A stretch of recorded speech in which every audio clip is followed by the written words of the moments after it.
Hey, what is going on, NFL family? We are back today. More predictions. Last week, good week, obviously. 11-3 brings us to 69-35 for the year.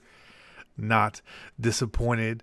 I am recording this after the Texans played the Dolphins, so I'm not going to count that game. I didn't put a prediction out publicly. It's just fair. Let's go over the games. And as always, there's always interesting games.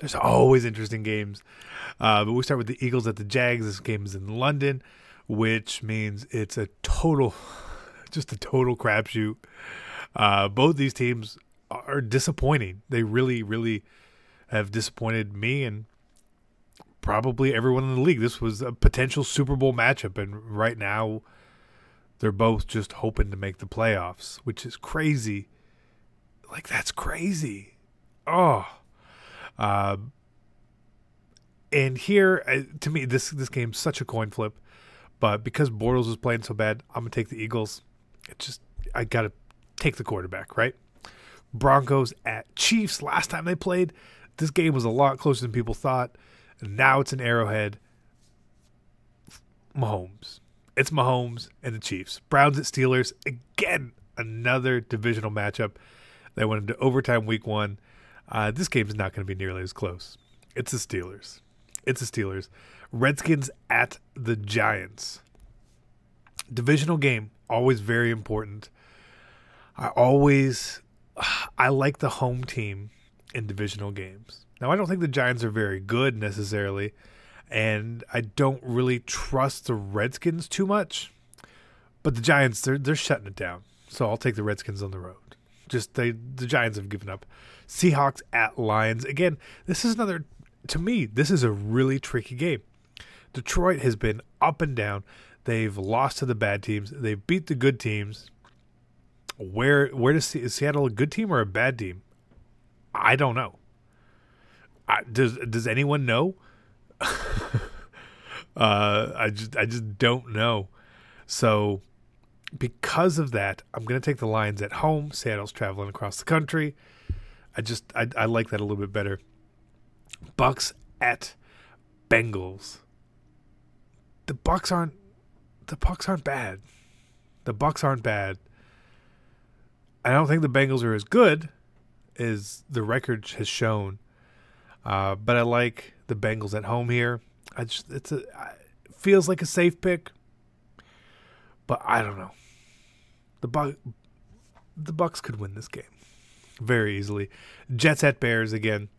I don't know what the Bears are. They've played really well and they've played bad, and they haven't been able to beat any of the good teams. But they've beaten the teams that they should beat except for the Dolphins. So I'll take the Bears at home. I think that's safe. Ravens at Panthers. Might be, honestly, this might actually oddly be like the game of the week. The Ravens, who it's pretty sure I picked against every week, at Carolina. And Carolina obviously had the huge fourth quarter comeback last week.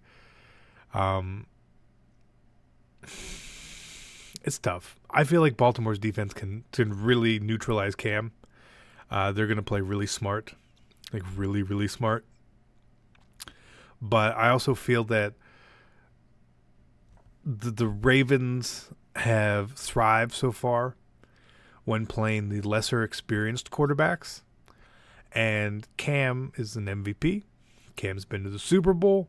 Now, I don't think he's the best decision maker in the world, but I like Cam versus the Ravens defense more than I like Flacco versus the Panthers defense. But I'm going to pick the Ravens. I picked against them every week. That changes today. Colts at Raiders. The Raiders. Just giving up as well. But I'm going to take them at home. Simply because they're going to find a way to ruin their draft. So give me the Raiders. 49ers at Cardinals. It's just an ugly game. But I'll take the 49ers on the road here. I don't know why. That's weird. Packers at Rams. Rams are the best team in the league. There's no doubt about it. The Rams are the best team in the league. The Packers have Aaron Rodgers. Packers don't really have a lot else. They've had to come from behind a lot this year. And if they get behind against the Rams, they won't be able to come back because the Rams are going to keep scoring. So I'll take the Rams. Saints at Vikings. Big matchup game. Big rematch. Huge. Huge game. Now what's going to happen? The Vikings won last year on that Hail Mary to Diggs in the playoffs. Oh, Lord. So the teams are pretty even. They really are. I think the Saints are really good. I don't think the Vikings just aren't playing as good as they could be. They're just not. But it's a home game. Minnesota's hard to play at home. I'm going to take the Vikings at home. Just because they're at home. Wherever this game was is where I would have picked it. And then obviously Monday Night Football, Pats at Bills. Come on. It's the Patriots. The Patriots are going to win. They're not going to lose to the Bills. There's no way, right? There's no way that they beat the Chiefs and the Bears consecutively and then they lose to the Bills. I just don't see it. So that is it. I'm not overly confident this week. 11-3 last week. I feel like we're more for a 7 or 8 win week, honestly, because there's so many games that I don't feel strongly about. I feel like they're up in the air, but we'll see how it goes. Hopefully we continue our record. I mean, we're 34 games over 500, which is pretty good. So we're picking like 70% of the games right. That's not bad. Not bad at all. So I appreciate you guys tuning in. It means a lot to me. And we'll see you guys next time. I'm out. Peace.